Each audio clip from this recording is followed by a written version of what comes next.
and the director of the Department of General Services, and our DPR director, Parks and Rec director, Thanie Freeman.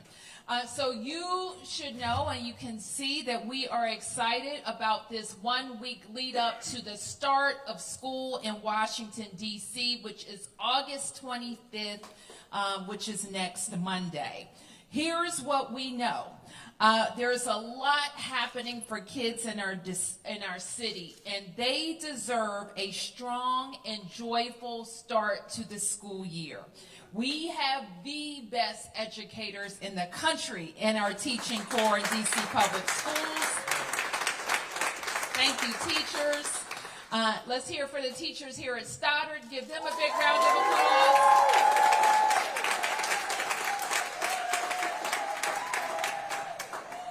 I want to thank all of the administrators and building staff here at Stoddert. Give them a big round of applause. Today is the first day of school for our teachers, and we are preparing to welcome more than 99,000 kids to DC Public Schools. Some are already back at our DC Public Charter Schools. And I am pleased to report that it is now, we have our highest enrollment in public schools in 2 decades. So you know what that means. Not only are families choosing Washington, D.C., they are choosing public education in Washington, D.C., and Stoddert Elementary is at the top of the list. You know what it means when you have to build new buildings?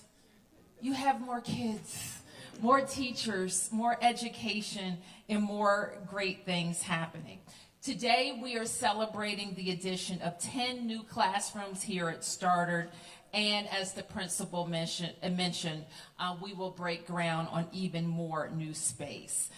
So even with a very tight and very unusual budget season this year, one of the few places where we grew investments and continue to grow investments is in public schools.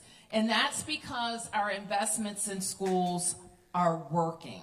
It's not just that enrollment is up, graduation rates are up, teacher retention rates are up, and we continue to innovate in terms of the programs that we offer our kids in all 8 wards, including this year we will be opening a new advanced technical center at Whitman Walker in Ward 8. And today we will also be releasing, as we have for the past several years, our Back to School Guide, which is a great resource for families. So not only do you know what to do during the school day, but out of school time programs, advice for middle school families, and much more. The guide is also online at backtoschool.dc.gov, and I encourage you to check it out. So to all of our kiddos out there, enjoy the last week of summer. All of your adults here in the building can't wait to see you next week. And I just want to congratulate my teams at DCPS, the public education team, as well as our DGS team, who has been working to get this addition open. And I also want to say a big thank you to the community.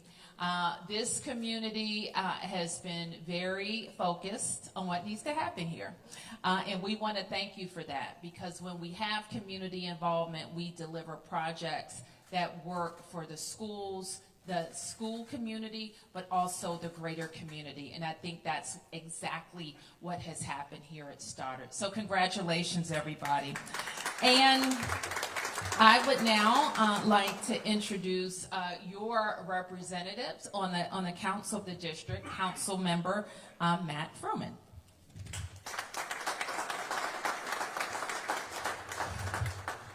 Thank you very much, Mayor Bowser. Thank you to the whole education team. This is such an exciting day. And I joined this community, Glover Park. What a magical, magical place this is. And what a heart, what a beating heart to that community Stoddert Elementary is. One more hand for this great addition. I do want to say, I mean, this is a challenging time for the district, but this is an incredibly exciting time for our families as we go back to school. And each year as we go back to school, I go and visit every single school in the ward to see how things are going. How are we doing in terms of enrollment? How are we doing in terms of hiring of teachers? How are we doing in terms of the conditions of the buildings? And I've worked on these issues for close to 20 years. And 2 years ago, when I went around and I asked those questions, it was the best I had ever seen. And then last year, when I went around and asked those questions, it was better still. And this year, it is better still. It is amazing how ready we are for this school year, how exciting this is with these new facilities. Thank you so much to our education team, Director Hunter. And one more round of applause for this great team that's delivered this great addition.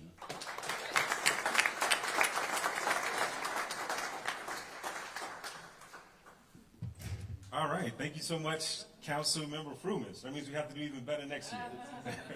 My name is Delano Hunter, and I'm proud to serve as the director of the DC Department of General Services, and I'm a proud graduate of DC Public Schools, Fort Lincoln and Thurgood Marshall Elementary School, and also Spingarn Senior High School. So it's deeply personal to be able to be a part of educating the next generation of DCPS scholars, an institution that I owe so much to.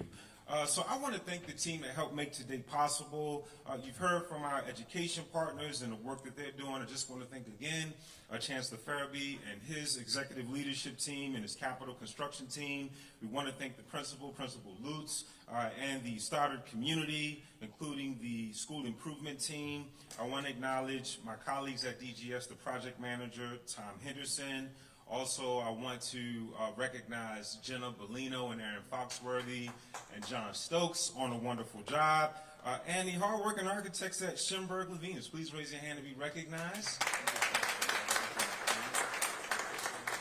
And the hardworking men and women for our general contractors, Caramonte Construction. Please raise your hands to be recognized.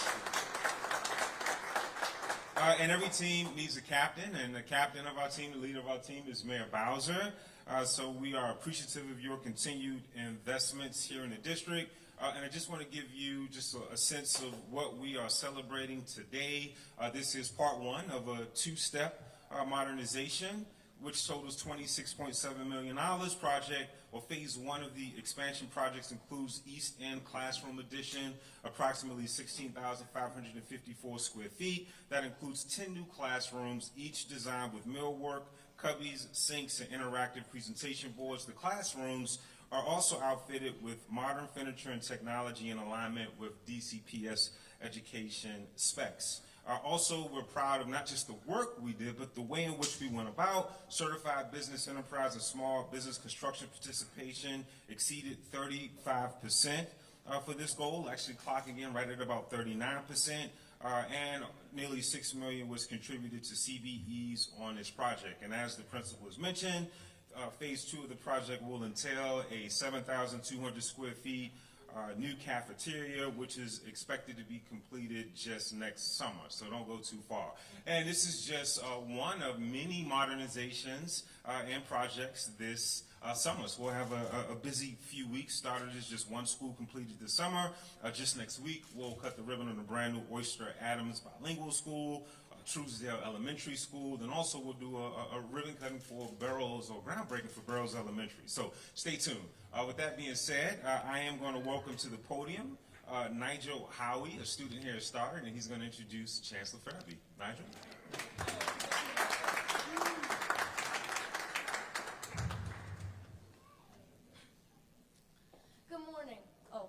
Good morning. My name is Nigel Howie, and I graduated from Stoddert in 2024. While I am now a Hardy Middle School Hawk, I'll always be a part of the Stoddert Wolfpack. I have grown and changed a lot since graduating from Stoddert, and so has my school. Having a nice school matters because when kids like me come to a safe and healthy environment, we can give learning our all, and our teachers have the resources they need to focus on us and our successes. I have so many great memories from my years here at Stoddert, and I know the students who come after me will make so many more in this great new addition. Now I want to invite up someone who never stops championing for DC Public Schools. Please welcome Chancellor Dr. Louis Farabee.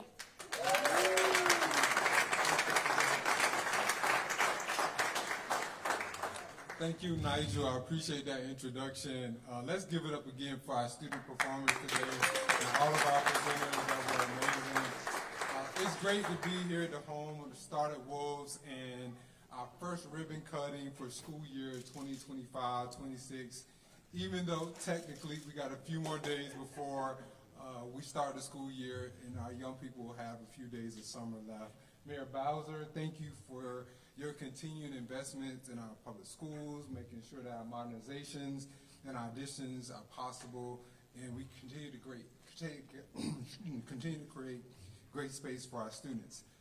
You once said, and you said it today, that our educators are the driving force behind our progress in the district.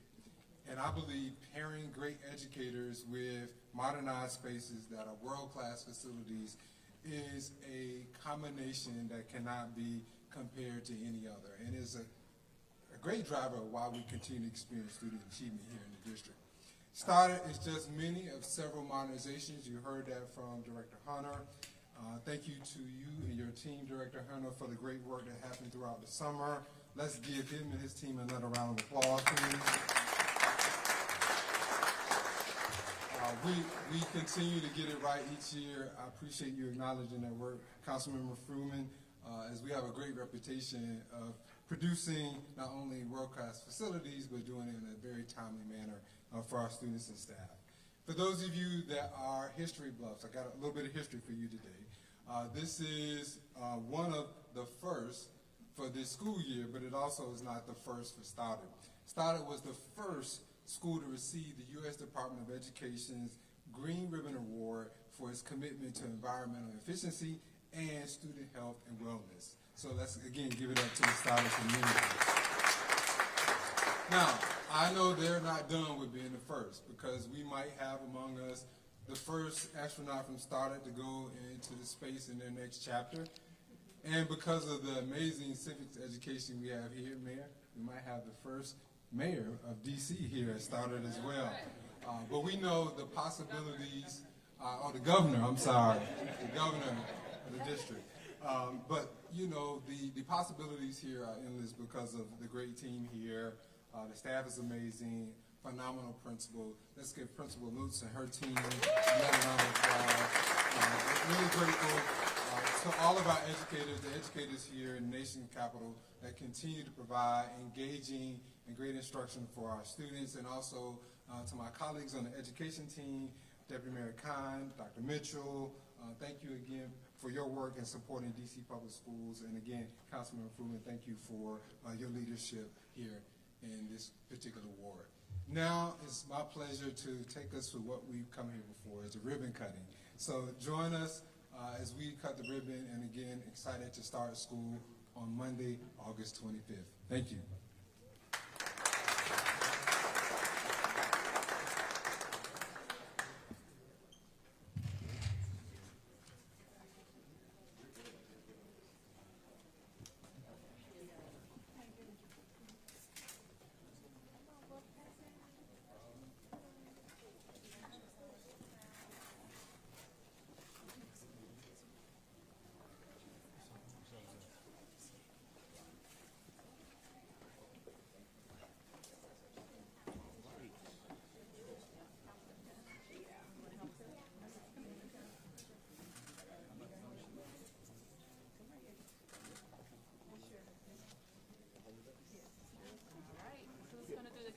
Right here, Madam Mayor, we go on post picture first. Okay.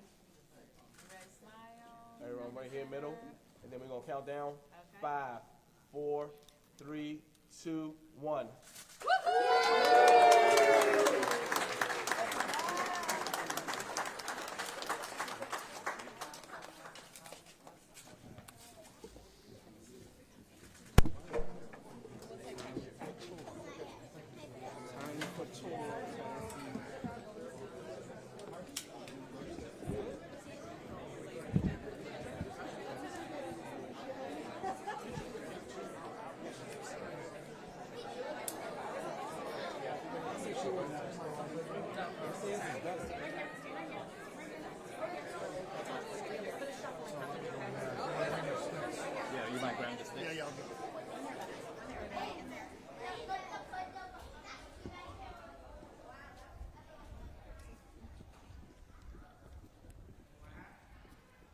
They're doing the tour first.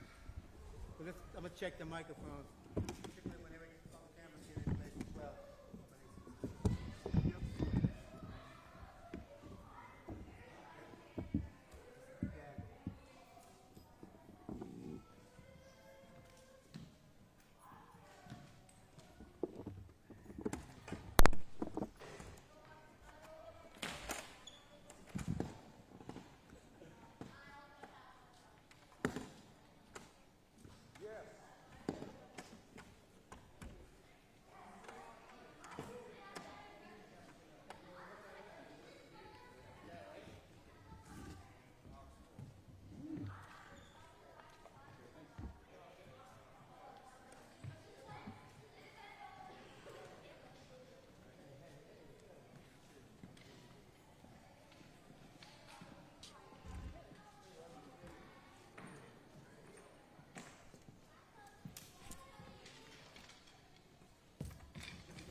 Hey, brother, just want to latch in with you. This is David.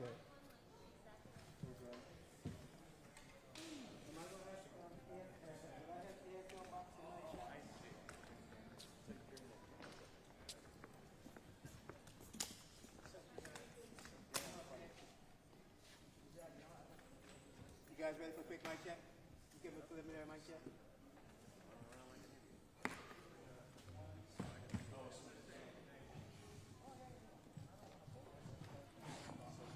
Media mic check. 1, 2, 3, 4, 5, 6, 7, 8, 9, 10.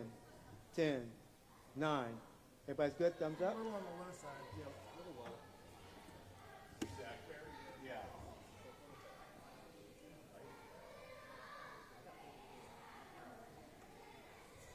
Once again, 1, 2, 3, 4, 5, 6, 7, 8, 9, 10. 10, 9, 8, 7, 6, 5, 4, 3, 2, 1. 1, 2, 3, 4, 5, 6, 7, 8, 9, 10. Everybody's good? Thumbs up? Yep. You need more levels? Does everybody need levels? More levels? Yes? I see one person. Everyone else?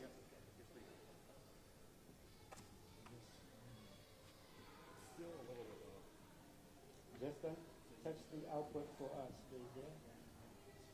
Media mic check. 1, 2, 3, 4, 5, 6, 7, 8, 9, 10.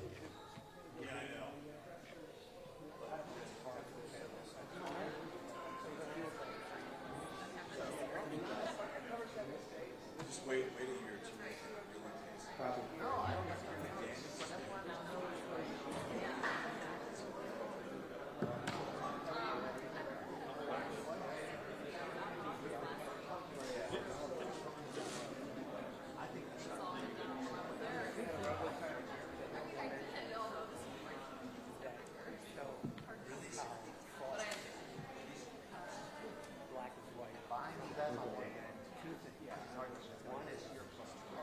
Media mic check. 1, 2, 3, 4, 5, 6, 7.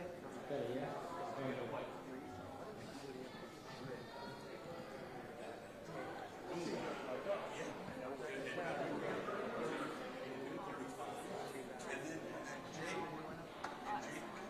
Good.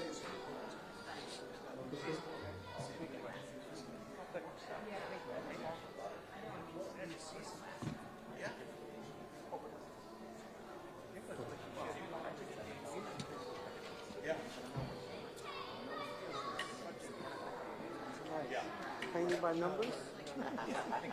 Color temperature. Color temperature. Yeah, no smurf stock. No smurf stock. I know we have a spot down here, but we will be doing running mics back to the cameras. So I don't know if we were trying to get pictures or. Okay.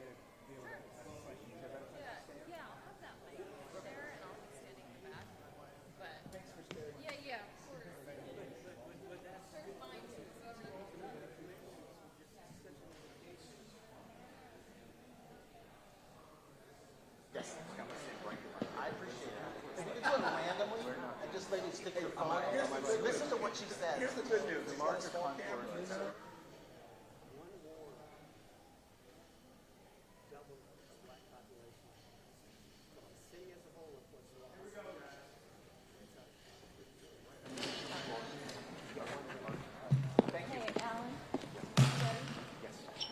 Everybody set? Here we go.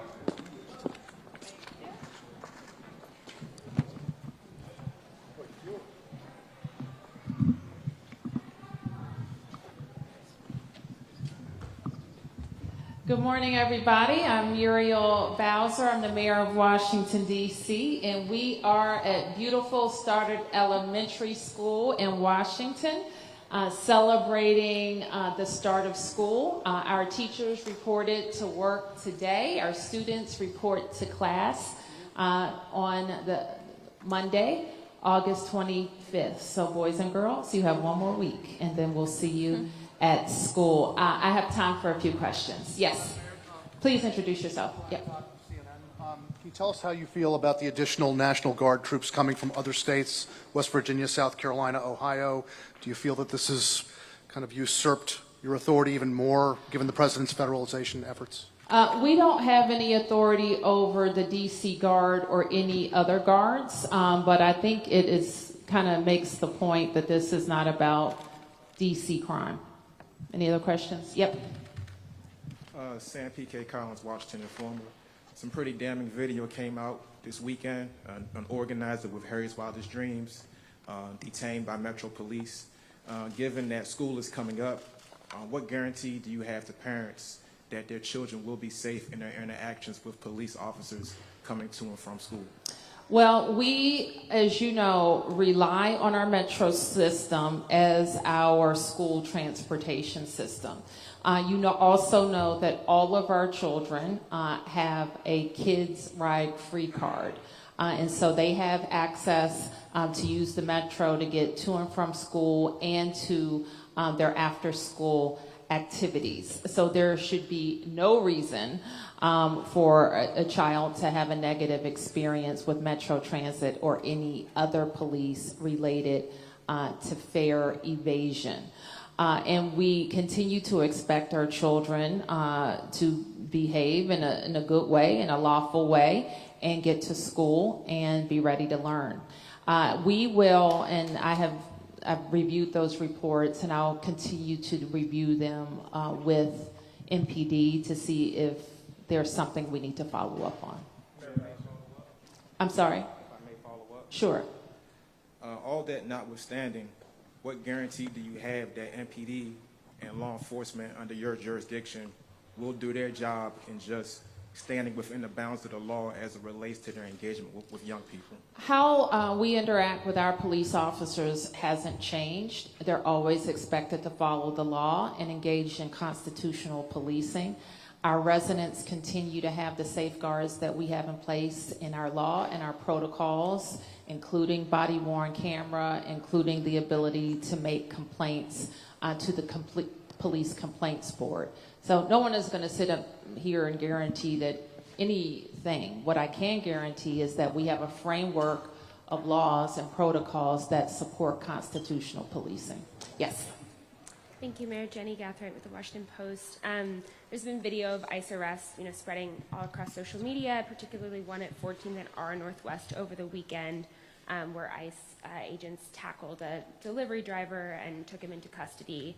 I guess, what's your reaction when you're seeing these videos in the city, how they're affecting people? And then a follow-up, given that the judge in the lawsuit has yet to officially rule on whether MPD will be forced to cooperate with ICE, what do you want MPD officers to be doing in the meantime as they're going around the city and potentially being asked to cooperate with these kinds of arrests? So let me start. I don't want to comment on individual incidents because I won't have all of the details.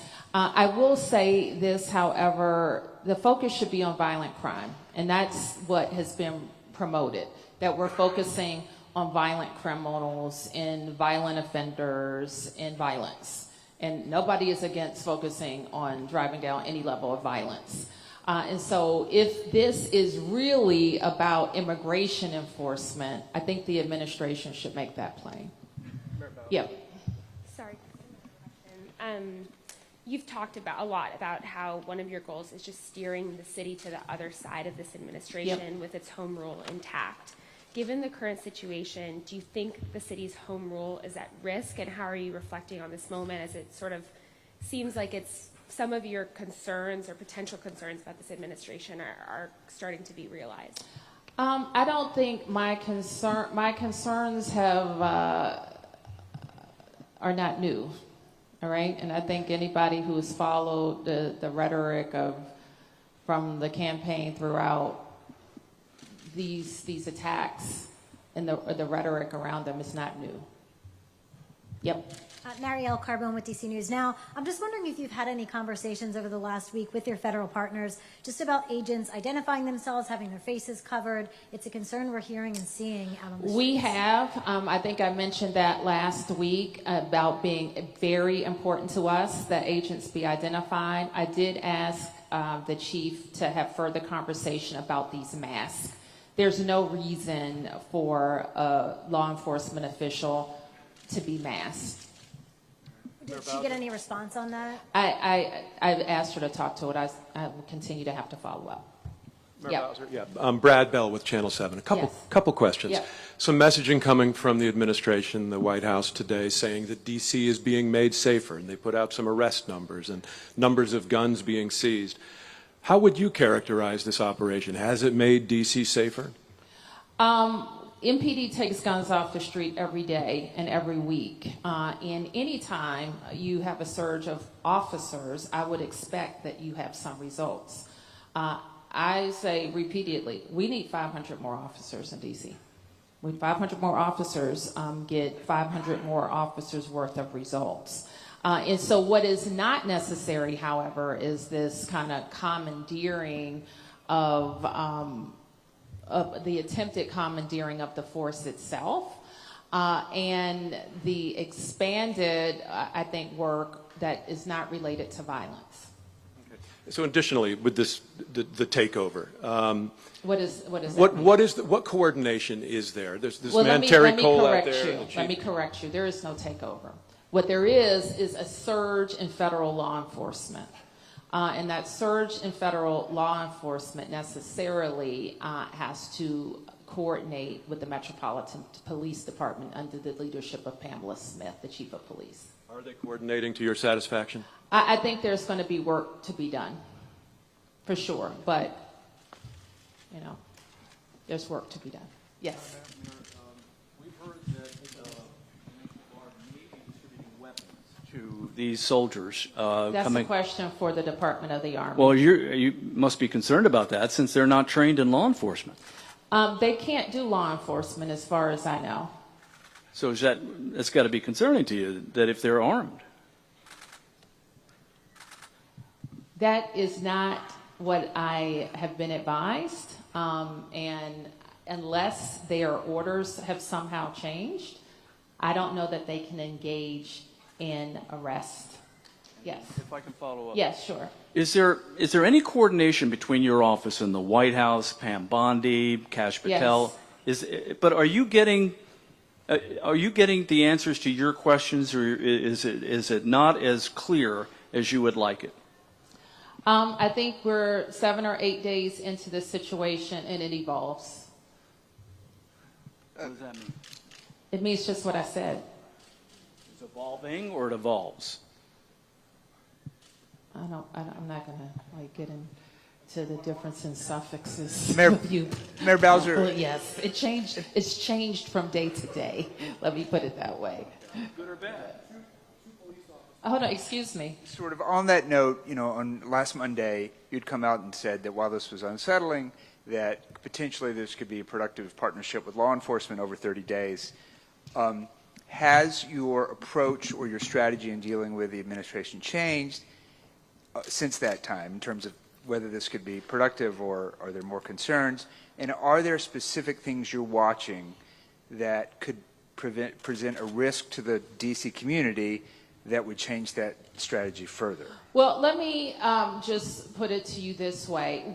I will engage our government in ensuring that we are following the law. Now, what you haven't heard me say any differently in the last 7 days is that the district will follow the law.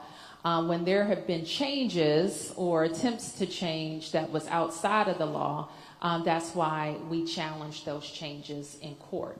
And as a result, those changes have been backed off from. And so our strategy will deal with the reality as it is presented. Even just to the second part of that question, even within the law, are there particular areas you're watching closely that if it could present a risk to your community that you would have to? This is what we're watching closely. How can we be responsive in a way that is strategic and can be helpful? Another way to put it, how can we respond in a way that's strategic and averts harm? And I can't give you a laundry list, but I can assure you that very smart people who work across the government are working on that, and we are we're organizing ourselves in a way to deal with this incident response that is most efficient for DC government. But what I would caution everybody to think is, because you're all very logical, smart people, and you want all of this to make sense. This doesn't make sense. You know it doesn't make sense. The numbers on the ground in the district don't support 1,000 people from other states coming to Washington, D.C. You know that. We're in this beautiful school with children singing about to go to school in a beautifully renovated building with the most prepared teachers in the country. You know the facts on the ground don't support this. You know that. You know it couldn't be done in a neighboring state. You know that. This is not about something that fits into logic. So if you want to know what's happening, the question is really not for us. It's for why the military would be deployed in an American city to police Americans. That's the question. And it's not for me. Yes. Mayor, the last message for community members who are obviously concerned with the heightened immigration enforcement, and they're going to be returning to school. We saw some of the previous threats that the administration made and schools gearing up, Mundo Verde, and now they're going to be walking to school and they're seeing people getting picked up. What's your message to those families as they're bracing for? This is my message. I think as a nation, we need to demand comprehensive immigration reform. There needs to be a pathway to citizenship for hardworking people who have made this country their home. And we need to separate the discussion of enforcement against violent offenders and everyday hardworking people who have made this country their home. For us in DC, we have many immigrants who have lived here legally because of TPS protections. This administration needs to make those TPS protections clear and stand behind them. We have many people who have immigrated to this country who have valid work permits and student visas. We need to make plain that they are not under attack. What needs to be made plain is what has been discussed for many, many months, is that violent offenders would be dealt with. That is what we have to focus on. So for people who are anxious and afraid, I'm sorry that this is happening, but the change that needs to happen is with comprehensive immigration reform and leadership at the national level. Madam Mayor, Yeah. two police officers were injured Saturday night when they tried to tackle someone on ATV. I believe the Stoddert administration is trying to force the Metropolitan Police to adopt more aggressive tactics than they had previously. I'm not familiar with that case yet. I'll probably, if that's an MPD officer, I'll get briefed on it or ask the chief if there were other officers that were involved. I think they're being forced to adopt more aggressive tactics than they had before all this happened? The standards that our police work under haven't changed. Okay. All right. You have the last question. Mayor, I know you've had. I'm Alan Etter from WTOP. Yes, good to see ma'am. you. Good to see you. I know you've had a chance to meet with the Attorney General. Have you had any direct interaction with the President? Do you want that? And what would you say to the President if you have that opportunity? The President issued an executive order that names Pam Bondi his designee, and that's who I'll work with. Thank you, everybody.